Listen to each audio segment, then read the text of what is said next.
Okay, so I shared my screen. Say yes in the chat if you can see the screen. If you cannot, say no.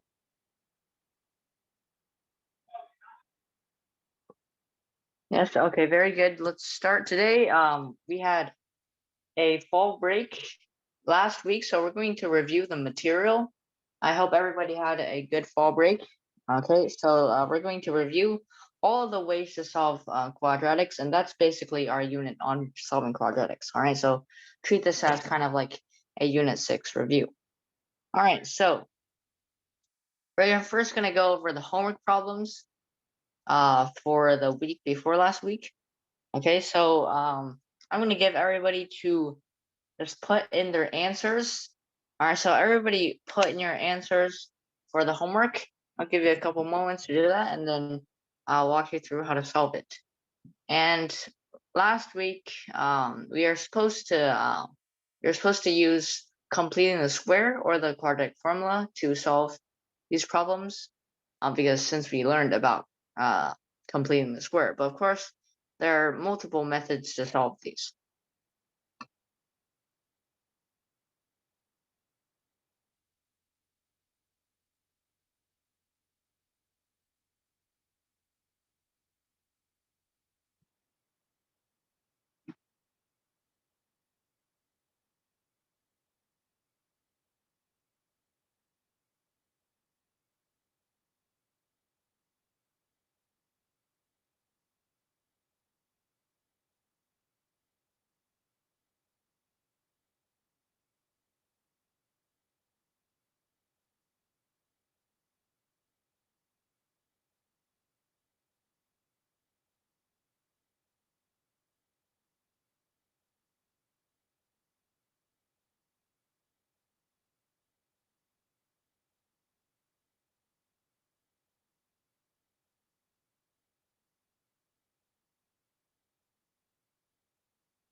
Okay, so let's see. William said negative 15 or 1. Okay. And okay, so most people got negative 15 and 1. And Zibo asks, is it possible to solve quadratic equations like rearranging variables and that kind of inverse operation stuff that we learned? You use the inverse operations to arrange whatever equation you're given into the quadratic form, so that it equals 0, or so it sets up for completing the square. But you can't really solve quadratic equations just by rearranging x, right? You gotta actually gotta factor it, or you can use the quadratic formula, completing the square, that kind of stuff. You can't just rearrange the variables. So, and that's why we're learning about these quadratic equations, because they're hard to solve if you don't know how to do them. Okay, if you don't know the methods, then it's hard. Okay, so let's go over this one, and you can factor this. All right, so let's just factor this real quick. Okay, so it's gonna be x minus 15 and x plus 1. No, actually, it's the other way around. All right, it's x plus 15 and x minus 1. And you factor it, and you can clearly see that x is equal to negative 15, or it's equal to 1. Okay. So, and then you could also use the quadratic formula. Okay, so we can use the quadratic formula. So as you can see, let's just list out A, B, and C terms. Okay, so A, B, C. All right, and then you're going to have A is equal to 1, B is equal to 14, C is equal to negative 15. All right, so if we use the quadratic formula, we get negative 14 plus minus the square root of 196 plus 60, okay, which is going to be over 2. And 196 plus 60 is going to be equal to 256, which is basically just 16. So it's negative 14 plus minus 16 over 2. So it's either negative 30 over 2, which is equal to negative 15, or it's going to be equal to 2 over 2, which is just going to be equal to 1. So that's how to solve using the quadratic formula. It's pretty clean since we have a good square root that we can actually simplify. And the third method, which we learned last week, was completing the square. So basically, what you need to do, since the a term is already 1, so we don't need to divide by anything right now. So we just need to just move the 15 to the other side, right? So let's move it to the other side, and the square we're gonna complete here is gonna be x plus 7 squared. All right, because 14 divided by 2 is gonna be equal to 7. All right, so x plus 7 squared is going to be equal to 15 plus something. All right, so what do we need to add to both sides in order to complete the square? We need to add 49, right? If we add 49, then we can complete the square. Okay, so then we're going to get x x plus 7. All right, we square root both sides, and it's going to be plus minus 64. Oh, the square root of 64 plus minus 8. Okay, then we get x is going to be equal to 7 or negative 7 plus 8, just 1, or negative 7 minus 8, which is going to be equal to negative 15. So the three main ways we've solved it. Okay, so it's very, very good. Okay, so uh, good job to everybody that got the correct answer. Okay, so good job. All right, so let's do the next problem. It's this one, and for this one, I think I'd recommend factoring if you can, or just completing the square. All right, because completing the square looks pretty easy here. Or you could do quadratic equation, but of course there could be um, calculation issues. That's the main problem with the quadratic formula. It can be very effective sometimes, but with all the substituting in numbers and plugging in things, it's very easy to get confused and get calculational errors. So I wouldn't recommend uh, using it too much. If you can, always factor or complete the square.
Okay.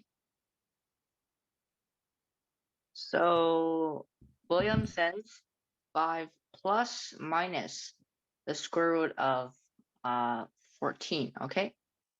So let's look at this. All right. So if you move 8 to the other side, we get that it's equal to what? It's 18, right? Get that it's equal to plus 18, okay? Equal to 0. And I don't think we can factor this very well, so we're just not going to try factoring. We're going to use two methods, quadratic equation and the completing the square. So let's use the quadratic formula first. Always helpful to list out A, B, and C terms.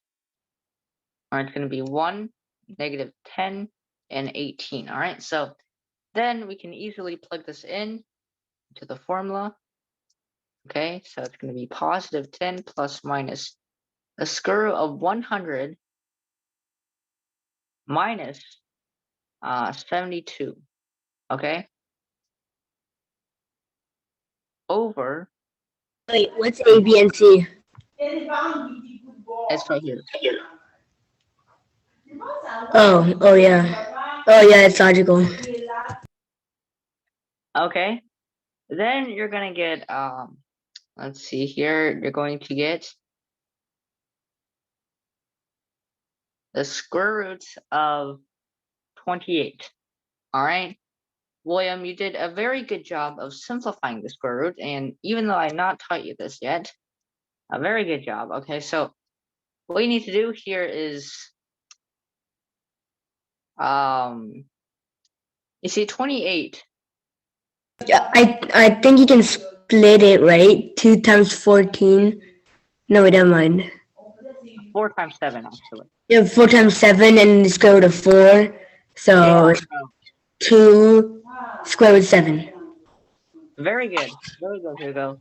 Okay, and William, I think you had a slight problem. It's not going to be 2 times 14, it's going to be 4 times 7. Therefore, it's 2 times square root of 7. Okay, so right idea, William, but just make sure you're careful with that. So now that we know what's the simplified form of that, we can actually just cancel out 2's, right? So it's 5 plus minus the square root of 7. Okay, so very good, right idea. All right, so let's use now what we learned last week, completing the square. Okay, so first, we actually don't want this 26, so we're going to actually have to move that away. Or actually, we could actually subtract, we could just subtract 1, actually. Because, you see, negative 10 divided by 2 is, well, 10 divided by 2 is 5, right? So it's going to be x minus 5 squared. Okay, so, and we just need a 25, so can actually deal with this. So it's just going to be 25 plus 1 is equal to 8. And then we just move this to the other side. So then, therefore, we get x minus 5 squared is equal to 7. All right, x minus 5 is equal to plus minus the square root of 7. Therefore, x is equal to 5 plus minus the square root of 7. Okay, are there any problems? All right, any questions with this? All right, I hope we're all familiar with doing this now. So let's see. William, do you understand your mistake on how you simplified that square root? All right, it's not the square root of 14. All right. Okay, very good, very good. So let's move on to the third problem that we have here. And I would definitely not recommend completing the square because that would just be absolutely very ugly. So I would, if you can factor, I would recommend factoring. But as you can see, I can't really tell right off the bat. And it doesn't really look like it can be factored, or it might be. But I guess the best method here would be to use quadratic equation. Okay. See, there are times when you absolutely have to use quadratic equation. All right. So let's solve this. All right, so while I'm doing it, everybody put your answers in the chat so I know what everybody got. So let's just see. Okay, so completing the square is already not going to be possible because if we divide by 7, we're going to have a lot of fractions. It's going to be very ugly, a lot of mistakes, that kind of stuff. So let's not do that. Okay, so let's see if we can factor. I don't think so. Probably not.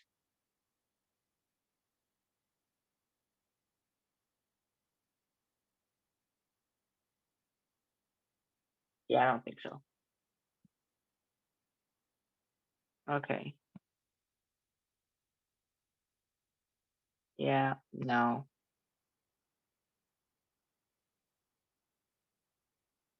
I don't think you can factor this. Well, I didn't really try that hard, but from popular from common factors, I don't think we can factor this. So let's just go with quadratic equation straight from the bat. So let's just list all of our terms. Okay, a is going to be 7, and then negative 16, 100. Okay, so that's going to be 16 plus minus square root of 256 minus, okay, minus 700. This is weird. Anyways, okay, so minus 28. Okay, so track this number over 14 is going to be equal to 0. All right, so 256. Okay, 256 minus 2,800 is going to be equal to negative 250 2,544. Okay, at this time, well, negative 2,544. At this time, we already know no solution, right?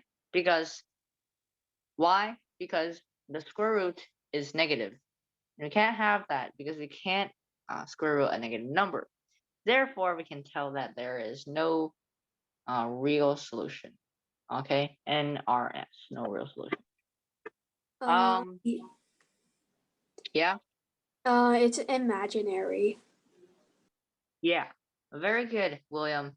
And let's see if we can actually do something about this. All right, let's see. So I'm gonna go on my calculator for a bit.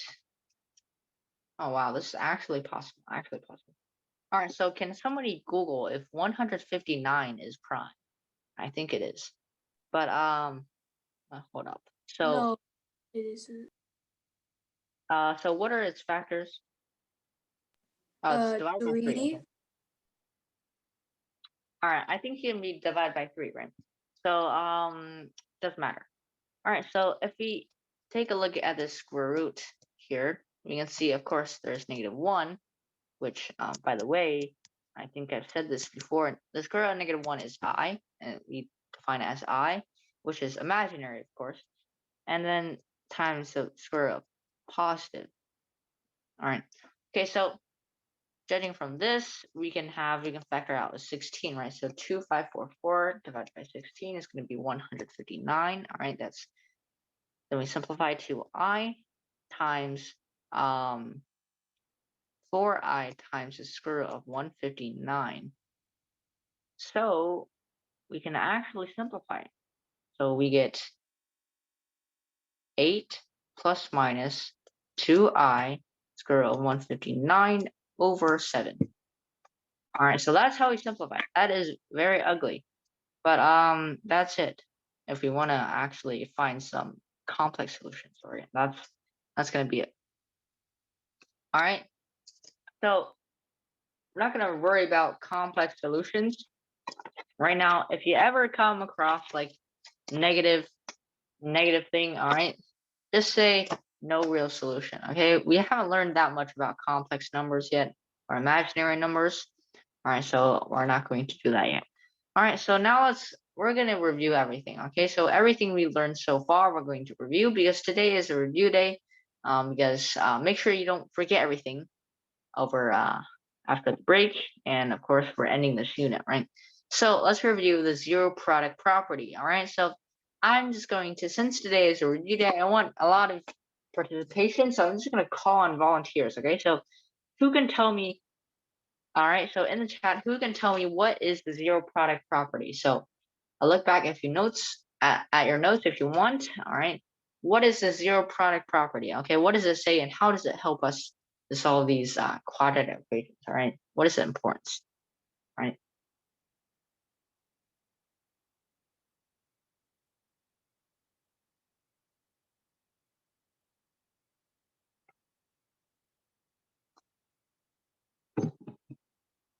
Very good, Zebo. Very good. Okay, so the zero product property states that if a times b is equal to 0, and you can substitute a and b for anything, and that's how we solve these quadratic equations. All right, we can say that, then we can say a is equal to 0. Okay, a equal to 0, b does not equal to 0, or a is not equal to 0, b equal to 0, or a equal to 0, and b also equals to 0.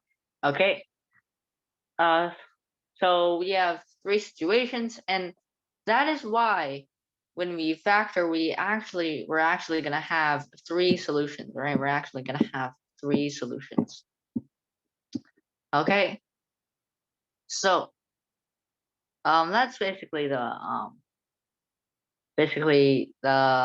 zero product property. So let me just give you a really easily factorable thing. So how about minus 2x plus 3? Okay, very easily factorable. And of course, we have x minus 3x plus, this is actually isn't possible, it's minus 3 plus 1. Okay, and using the zero product property, we can see that, let's just say a is equal to x minus 3, b is equal to x plus 1. Then using the zero product property, we can come up with two solutions, right? So either x minus 3 is equal to 0, or x plus 1 is equal to 0, and that's how we solve. All right, so then we get x is equal to 3 and negative 1. Okay, so are there any problems with this? All right, hopefully everybody has mastered um, this kind of stuff. Okay,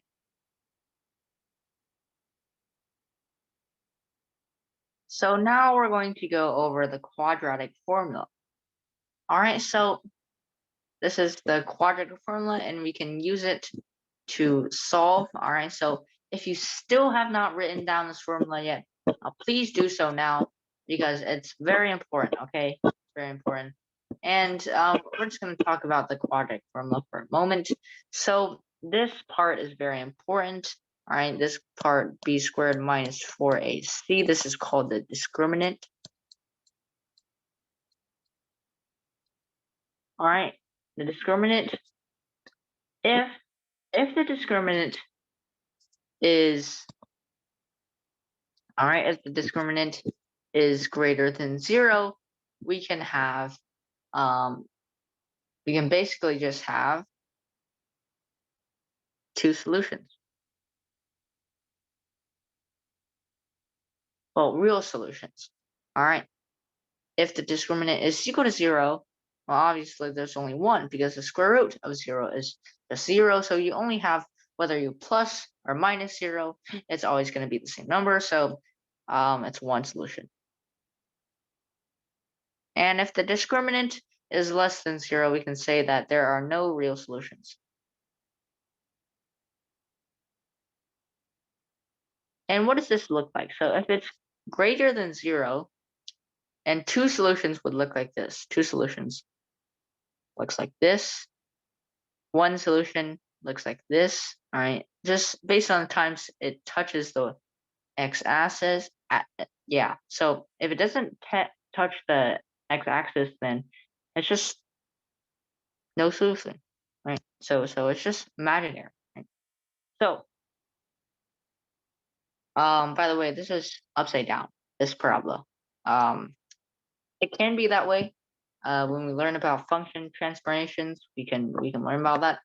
Okay, so now let's just for example of using the quadratic formula, let's just take this previous example, x squared minus 2x minus 3. Again, a little tip, always write down the a, b, and c terms.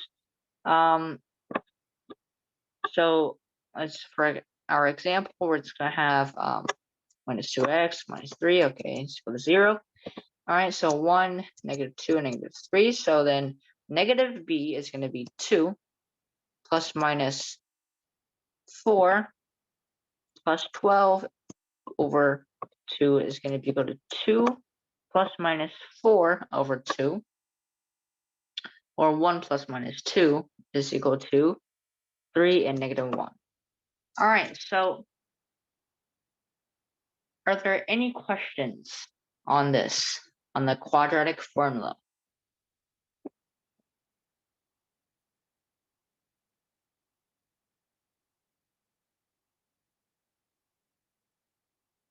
Yeah. Okay. So the quadratic formula using sparingly. Okay. Don't use it every time. All right. Use it sparingly. Okay. Because with big numbers, you can easily make mistakes. Okay. So don't use it every time. Right. Again, easiest solution is to use factoring if possible. Okay. So now let's go over completing the square. All right. So completing the square. Basically, I'm going to demonstrate with this example again. All right. Minus 2x minus 3. All right, so what we're going to do is we're going to complete a square. And what I mean by that is we are going to make it into x plus y squared. Okay. And as you know, x plus y squared is going to be equal to x squared plus 2xy plus y squared. Right. So we can notice similarities, right? Notice similarities. All right, we have x, right? So what we're really paying attention is to 2y. All right, so we know that this 2 corresponds to y, right? Therefore, y is 1. All right, and therefore it's going to be x plus 1 squared. All right, so we're trying to create x plus 1 squared. All right, trying to create that. And x plus 1 squared is going to be x squared. Well, actually, no. It's going to be x minus 1 because it's -2. So x minus 1 squared is going to be equal to x squared minus 2x plus 1. So we need to make a 2, 1. Make a plus 1 here. And since we already have a -3 to work with, all we need to do is we need to add 4 to both sides to make that into a plus 1. So we can do this. Put a 4. All right, then we can get x minus 1 squared is equal to 4 square root is equal to plus minus 2. X is equal to 1 plus minus 2 is equal to -1 and 3. Yeah. All right. So that's it for completing the square. Now here comes the fun part. We're going to prove the quadratic formula using completing the square.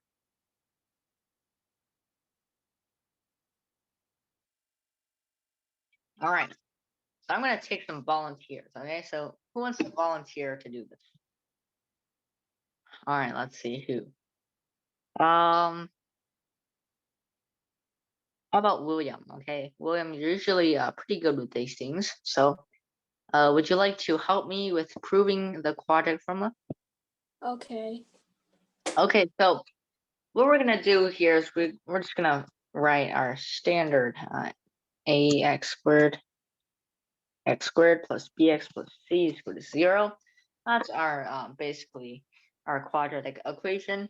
Okay, so what we're gonna do first is we're going to model the general form of completing the square. So let's say a does not equal to 1. What is the first thing you would do, William, to complete the square? If a is not 1,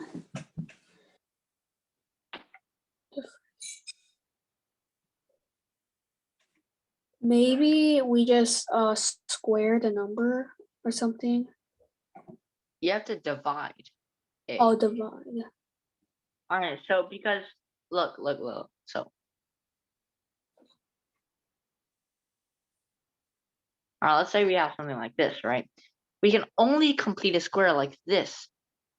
Well, something like this, right? We can only complete it with a is equal to 1, right? But if we have a 3 in front, we gotta get rid of that 3, right? So we gotta divide. You understand, right? Oh, yeah. So then we get x squared plus b over a x plus c over a is equal to 0. Actually, let's just move the c to the other side. Okay, so William, after this, we gotta add something to both sides. Remember in this example where we added 4 to both sides? All right, so we're gonna add something to both sides, and we know that b over a is technically equal to 2y. So what would y equal? Y equals, Um, wait a minute. How is b over a equal to 2y? because look, right? This is what we have. We're supposed to get x plus y squared, where y is some kind of real number, right? Mm-hmm. And you have the term 2xy here, and we can just compare it to negative 2x, right? Then obviously cancel out the x's, right? Then negative 2 is going to be equal to 2y, right? So basically, this is going to be equal to negative 2 over 2 squared, right? The 1 is. So this next term, all right, by the way, is just divide by 2. Okay, this next term is just going to be equal to b over a over 2 squared. All right, so let's just add that to both sides.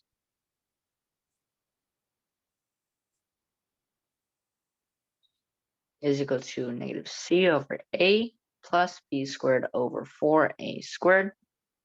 All right. So after this, William, what would our square be? What would the square be? Um,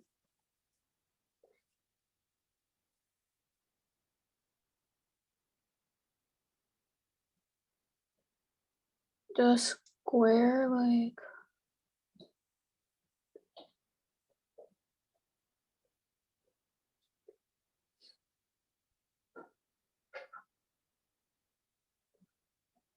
It's gonna be, you know how b over 2a is squared? So therefore, yeah. it's gonna be x plus b over 2a squared Oh, is equal to, let's just simplify this, right? Simplify this. Okay, so what is that equal to? And let's just simplify this over to the side so we don't have to worry about it later. All right, actually, it's gonna be negative 4ac over 4a squared plus b squared over 4a. Okay, so it's basically just b squared minus 4ac over 4a squared. All right, so we get this. And what is this starting to resemble? This is the discriminant, right? This is the oh, discriminant in the quadratic formula, and we can start to see little bits of the quadratic formula right now. Okay, you can start to see. All right, so then we square root it, right? So oh, obviously we have are gonna have you see the x plus b over 2a is equal to plus minus the square root of b squared minus 4ac over 2a. Okay, and if you see here, if you just move the b over 2a to the left side, we can get x is equal to negative b plus minus the square root of b squared minus 4ac over 2a. All right, there we proved the quadratic formula using a few simple steps. All right, that's why completing the square is important. All right, do you understand now, William? Yeah.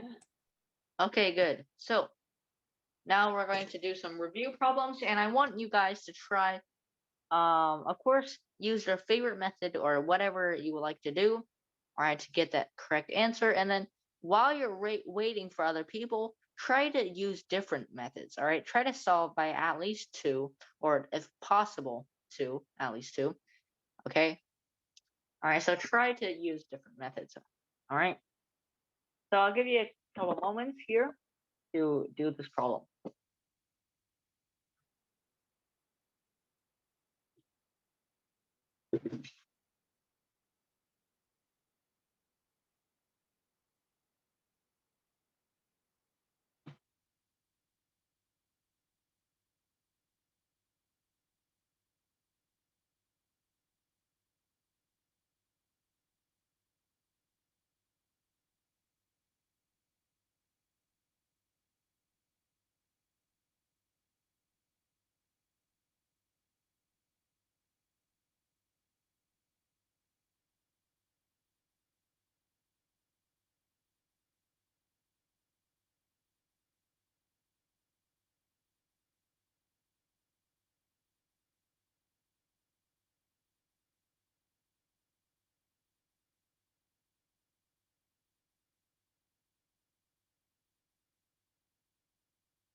All right, so hopefully everybody got a chance to do this problem. So let's see.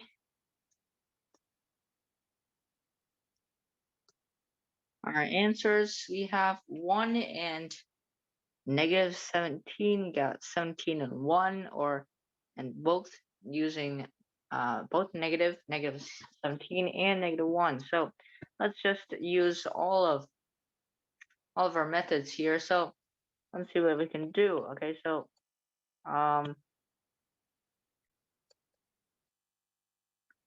and I think this is gonna be plus 17, right? So we're just gonna factor. Okay, we're gonna factor k minus um minus 17 and k minus 1. Well, obviously then it's going to be equal to 1 and 17. So Hugo, you messed up with the negatives there. All right, and using the quadratic equation, we can have 18 plus minus the square root of 18 squared, which is going to be equal to 324, I'm pretty sure. Yep, 324 minus 32.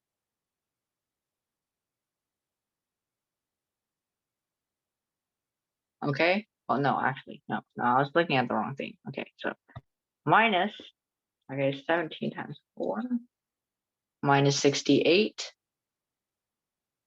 All right. Okay, so that's actually going to be just 16, but we'll get that later. Okay, so then it's going to over 2. Okay, so it's going to be 18 plus minus 16 over 2. Okay, which is just going to be 34 over 2, 17, or it's going to be 2 over 2, which is 1. Lastly, completing the square, right? And I would not recommend this. Actually, I guess we could do it. So it's going to be k minus 9 squared. It's going to be in, okay, we had to go to 64. Okay, it actually works out pretty nice.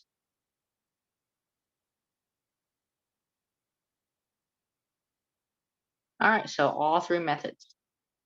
All right, try this one.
All right, let's see our answers here, and I don't think we're gonna be able to go through all of these, but actually this one might be easy. So I'm getting undefined. So let's just see. Okay, so judging by the discriminant, we just need to test the discriminant. Okay, and that's gonna be minus 208. Well, obviously the square root of negative 108 is negative, so no real solutions. And I think I'm just gonna walk you guys through this last one. Okay, because we don't have that much time. All right, so here's what we're going. So I think the only way we can do this is the quadratic formula, because using completing the square would be very tedious. So let's just use the quadratic formula.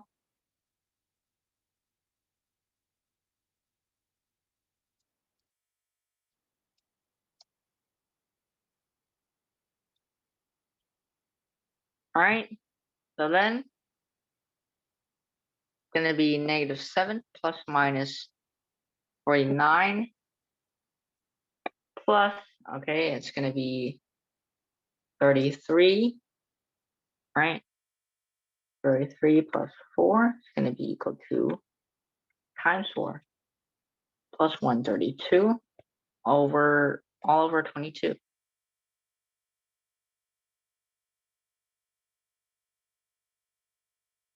All right, this is ugly. All right, so wow. Okay, so basically it's going to be equal to negative 7 plus minus square root of 181 over 22, which, let's see if we can simplify that. I think 181 is prime.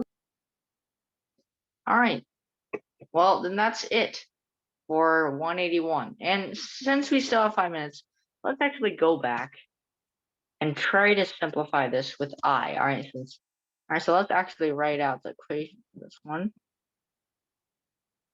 We know it's negative 108, right?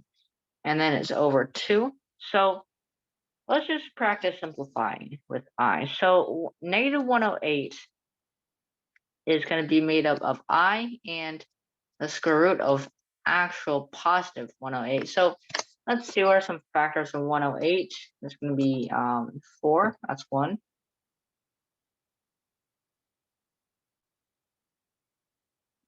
And 27, there goes 9. 3. Okay, so if you multiply 4 and 9, that means we get 36. So 108 divided by 36 is actually going to be 3. That's great. All right, so this is going to be equal to 6i times 3. All right, so it's very good, very good. And we can just simplify that. So it's going to be equal to 5 plus minus 3i over 3. All right, and there we have simplified it. Okay, we have simplified our answer with I, and that's the most you can do. All right, that's the most you can do with no solution. All right, so I don't remember exactly, but I think I might include one of these in there. Of course, you can just say no solution. You don't actually have to simplify with I, since we haven't learned intensively about that. Okay, so I think that's about it. All right, for today. Okay, so everybody, thank you for listening, and I'll see you next class. Okay. Bye. Thank you. Bye, thanks.